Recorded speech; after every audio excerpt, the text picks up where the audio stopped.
Welcome back to my channel. అంటే Sharada all in one channel. First time channel చూస్తున్నట్లయితే ప్రతి ఒక్కరూ సబ్స్క్రైబ్ చేసుకోండి, సపోర్ట్ చేయండి. ఈరోజు వీడియోలో చాణక్య నీతి గురించి మనము ఈ వీడియో ద్వారా తెలుసుకుందాము. చాణక్య నీతి ప్రకారం గెలుపు అంటే శత్రువుపై గెలవడం మాత్రమే కాదు, మళ్ళీ శత్రువు తిరిగి పైకి లేచే ఆలోచన అవకాశం లేకుండా చేయడమే నిజమైనటువంటి గెలుపు అని చాణక్యుడు అది ఎలా ఉండాలో చేసి చూపించాడు. మగధ దేశాన్ని ధననందుడు అనేటువంటి రాజు పరిపాలించే రోజులవి. నందవంశంలో తనే ప్రసిద్ధుడు. ధననందుడు గొప్ప వీరుడు అయినప్పటికీ ప్రజాభిమానం పొందలేకపోయాడు. అహంకారం, క్రూరత్వం ఎక్కువైన ధననందుడు తన మంత్రి కాత్యాయన్ని ఆయన కుమారులను బంధించి వేధించాడు. ధననందుడు పెట్టేటువంటి హింస భరించలేక కాత్యాయనుడి పిల్లలంతా చనిపోయారు. కొన్నాళ్ళ తర్వాత కాత్యాయనుడు తప్పు చేయలేదని, తానే అనవసరంగా బంధించానని తెలుసుకున్న ధననందుడు తనని విడిచిపెట్టాడు. ఆ తర్వాత మళ్ళీ కాత్యాయన్ని మంత్రిగా నియమించుకున్నాడు. కానీ తన పిల్లల చావుకు కారణమైనటువంటి నందుడిపై కాత్యాయనుడి పగ అలాగే ఉండిపోయింది. మంత్రిగా తన బాధ్యతలు నిర్వర్తిస్తూనే ధననందుడిపై పగ తీర్చుకునే రోజు కోసం ఎదురు చూడడం మొదలుపెట్టాడు.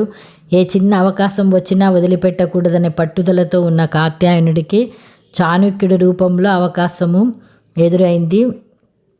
రాజ్యంలో ఎంతోమంది ఉన్నారు, మరి మంత్రి కాత్యాయనుడి చూపు చాణక్యుడి పైన ఎందుకు పడింది? చాణక్యుడు మాత్రమే ధననందుడి అహాన్ని అణచగలడని ఎందుకు తెలుసుకున్నాడు? ఆ చాణక్యుడి తెలుసుకోవాలంటే మనం చాణక్యుడి తండ్రి చనకుడి మరణం గురించి తెలుసుకోవాలి. తనను ఎంతో ప్రేమించే తండ్రి చనకుడు మరణం చాణక్యుడిని కలిచివేసింది.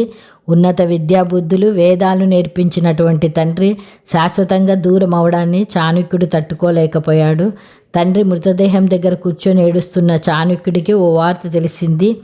ఇంటి చుట్టూ సూదుల్లా ఉన్న గడ్డిపై నడిచిన సమయంలో తండ్రి కాలికి గాయమైందని, ఆ గాయం పెద్దదై చనిపోయానని తెలిసింది. అంతే, చాణక్యుడి మనసులో ప్రతీకారం మొదలైన క్షణం అది. తండ్రి అంత్యక్రియలు పూర్తయిన మరుసటి రోజు నుంచే చాణక్యుడు ఇంటి ఆవరణలో ఉన్న గడ్డిని పెకిలించడం మొదలుపెట్టాడు. గడ్డిని పీకేసి ఆ మొదట్లో పంచదార నీళ్లు పోయడం ప్రారంభించాడు. ఇదంతా మంత్రి కాత్యాయనుడు గమనించాడు. చాణక్యుడు చేస్తున్నటువంటి పనిని గమనించిన మంత్రి కాత్యాయనుడు తన దగ్గరికి వెళ్ళి ఏం చేస్తున్నావు అని ప్రశ్నించాడు. సూదుల్లాంటి ఈ గడ్డిపై పాదం మోపడం వల్ల తన తండ్రి చనిపోయాడని, అందుకే గడ్డిపై ప్రతీకారం తీర్చుకుంటానని అన్నాడు. ఆశ్చర్యపోయిన కాత్యాయనుడు గడ్డిపై ప్రతీకారం ఏమిటి? గడ్డి మళ్ళీ మొదలకుండా ఉంటుందా అని ప్రశ్నించాడు. అందుకే కదా పంచదార నీళ్లు పోస్తున్నా అని బదులిచ్చాడు చాణక్యుడు. పంచదార నీళ్ల వల్ల చీమలు చేరి మొదలు వరకు కొరికేస్తాయని క్లారిటీ ఇచ్చాడు. చాణక్యుల్లో ఉన్న కసి, పట్టుదల చూసి కాత్యాయనుడు ఇలాంటి వ్యక్తి కోసమే కదా వెతుకుతున్నా అని మనసులో అనుకున్నాడు. చాణక్యుడు ధననందుడిపై ప్రయోగించాలని ఆ క్షణమే డిసైడ్ అయ్యాడు కాత్యాయనుడు. ఆ తర్వాత ఓ పథకం ప్రకారం చాణక్యుని రాజ్యసభకు ఆహ్వానించాడు. అక్కడ నంద మహారాజు చేతిలో చాణక్యుని అవమానం జరగడం, నందవంశాన్ని సమూలంగా నాశనం చేస్తానని చాణక్యుడు శపథం చేయడం, నందుడిపై అస్త్రంగా చంద్రగుప్తుని ప్రయోగించి మౌర్య సామ్రాజ్యాన్ని స్థాపించి చాణక్య శపథం నెరవేర్చుకోవడం జరిగింది. అంటే దీంట్లో మనకు నీతి ఏమంటే పగ, ప్రతీకారం అంటే శత్రువుని పడగొట్టడం కాదు. చాణక్యుడు గడ్డిని పెకలించి మళ్ళీ మొలవకుండా పంచదార నీరు పోసినట్టు నందవంశాన్ని సమూలంగా నాశనం చేసి మౌర్య వంశాన్ని చరిత్రలో నిలబెట్టినట్లు ఉండాలి. అంటే శత్రువుని ఆ క్షణం గెలిచి వదిలివేయడం కాదు, మళ్ళీ తిరుగుబాటు చేయాలన్నటువంటి ఆలోచన అవకాశం లేకుండా చేయడమే అది అసలైనటువంటి గెలుపు. శత్రువుతో జాగ్రత్తగా ఉండాల్సిన అవసరం చాలా ఉంది. ఎప్పుడు మీకు హాని చేసేందుకు పొంచి ఉంటారని మర్చిపోరాదు. అలాంటి వారితో ఎలా వ్యవహరించాలో చాణక్యుడు దీని ద్వారా చాలా సూచించాడు. చాణక్యుడు యొక్క ఆచార్య చాణక్యుడన్న విష్ణుగుప్తుడు ఇద్దరు ఒకరే. చాణక్య విధానాలు భారతీయ చరిత్రలో ముఖ్యమైనటువంటి పుస్తకంగా పరిగణిస్తారు.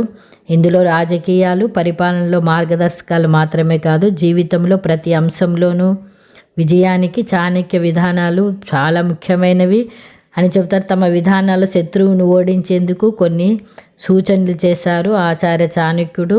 ఈ విధానాలను ఉపయోగిస్తే శత్రువును ఓడించడం చాలా తేలిక. మీరు క్లిష్ట పరిస్థితుల్లో ఉన్నప్పుడు కూడా శత్రువులు మిమ్మల్ని ఏమి చేయలేరు. శత్రువును జయించేందుకు చాణక్యుడు కొన్ని సూత్రాలను తెలియజేసినాడు. శత్రువును ఎప్పుడు బలహీనంగా తక్కువగా చూడొద్దు. వారు మీకు ఏ విధంగా అయినా హాని కలిగించేందుకు ప్రయత్నిస్తున్నారనేటువంటి ఆలోచనతో ప్రతి క్షణము జాగ్రత్తగా ఉండాల్సినటువంటి అవసరం ఉంది. శత్రువు దుష్ట స్వభావమున శత్రువు మీతో సమాన శక్తితో ఉన్న వారిని బలవంతులుగా భావించి ఓ అడుగు ముందే ఆలోచించాలి. సహనం, సంయమనం అనేది ప్రతి వ్యక్తిలో ఉండాల్సినటువంటి ముఖ్య లక్షణము. మీరు శత్రువుకు దగ్గరగా ఉన్నప్పుడు సహనం, సంయమనం కలిగి ఉండటం చాలా ముఖ్యం అంటాడు. అలాంటప్పుడు మాత్రమే సరైన నిర్ణయం తీసుకోవడానికి అవకాశం ఉంటుంది. సరైన సమయం కోసం వేచి చూడాలి. ఏదైనా పని చేసే ముందు సరైన సమయం కోసం వేచి చూడండి. అప్పుడే మాత్రమే మీరు చేసే పనికి తగిన ఫలితం పొందుతారు. శత్రువు ఏదైనా చర్య తీసుకోవాలన్నప్పుడు సరైన సమయం కోసం వేచి ఉండండి. ముందుగా బలమైనటువంటి ప్రణాళికను సిద్ధం చేసుకోండి. అత్యవసర సమయంలో ఇతరుల సహాయం పొందడం తప్పు కాదు. ఎందుకంటే ప్రతి పనిని ఒంటరిగా చేయలేము. కొన్ని సందర్భాల్లో శత్రువుని ఎదుర్కోవాలంటే మీరు ఒంటరిగా పోరాడలేరు. ఆ సమయంలో ఇతరుల సహాయం అవసరము. శత్రువును ఓడించాలంటే ముందుగా వారి బలహీనత ఏంటో తెలుసుకోవాలి. అప్పుడే శత్రువుని సులభంగా ఓడించగలరు. ఎట్టి పరిస్థితుల్లోనూ మీ బలహీనతను వెల్లడించనివ్వకండి. అది మీ వరకే పరిమితం కావాలి. రాజకీయ చదరంగంలో ఎత్తుకు పై ఎత్తులు వేసి ప్రత్యర్థిని ఓడించగల ప్రజ్ఞ చాణక్యుడి సొంతము. తనను అత్యంత ఘోరంగా అవమానించినటువంటి నందరాజులను గద్దెదించి సామాన్య జీవితం గడుపుతున్న చంద్రగుప్తుని రాజుగా చేయడమే కాదు, ఏకంగా నంద వంశాన్నే భూస్థాపితం చేశారు. ఆచార్య చాణక్యుడు వ్యతిరేక పరిస్థితులు ఎదురైనా కానీ చతురతతో లక్ష్యాన్ని సాధించడమే చాణక్యుడి సూత్రము. అయితే మనం ఎంచుకునే మార్గము ఇతరులకు హాని కలిగించేది అయి ఉండకూడదని సూచించాడు. అలాగే గెలుపు ఓటములు జీవితంలో భాగం. గెలిస్తే పొంగిపోవడం, ఓడితే కుంగిపోవడం రెండూ సరికాదంటాడు ఆచార్య చాణక్యుడు. విజయం వరించినప్పుడు ఎలా ఉండాలో, ఓడితే అడుగు ముందుకి ఎలా వేయాలో కొన్ని సూచనలు చేశాడు. కొలిమిలో వేడి చేసిన తర్వాత బంగారం ఎలా బయటపడుతుందో అలా విజయం సాధించాలంటే చాలా అంకితభావం అవసరం అంటాడు ఆచార్య చాణక్యుడు. అందుకోసం మీలో కొన్ని ప్రత్యేకమైనటువంటి లక్షణాలు ఉండాలి. ముఖ్యంగా ఓటమిని జీర్ణించుకునేటువంటి తత్వం ఉండాలి. ఓటమి నుంచి పాఠాలు నేర్చుకొని ముందుకు అడుగు వేసే మనోధైర్యం ఉండాలి. లేదంటే ఎన్నిసార్లు పోరాడినా ఓటమే కానీ గెలుపు సాధ్యం కాదు. జీవితంలో అయినా మీరున్న రంగంలో అయినా ఓటమిని ఎదుర్కోవాల్సి వచ్చిందంటే అందుకు ఎదురైనటువంటి సవాళ్ళను స్వీకరించి పోరాటం చేయాలి. ముందుగా మిమ్మల్ని మీరు గెలవాలి. మీ ఆలోచనను స్థిరంగా ఉంచుకోవాలి. మీ మనసులో ఏదో భయంతో, సంకోచంతో అడుగు ముందుకు వేస్తే అలాంటి వ్యక్తి ఎప్పటికీ గెలవలేడు.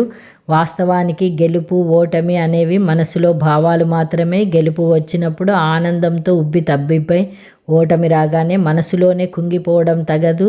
గెలిచినప్పుడు వినయంతో వ్యవహరించి, ఓటమి వచ్చినప్పుడు పడిలేచిన కెరటంలా మరింత ఉత్సాహంగా ముందుకు సాగినప్పుడే ఓటమి కూడా గెలుపుగా మారుతుంది. ఇలాంటి సక్సెస్ శాశ్వతంగా నిలుస్తుంది. ఈ స్థాయికి చేరుకోవాలంటే మీరు నేర్చుకోవాల్సినవి, విడిచిపెట్టాల్సినటువంటి చాలా ఉన్నాయి.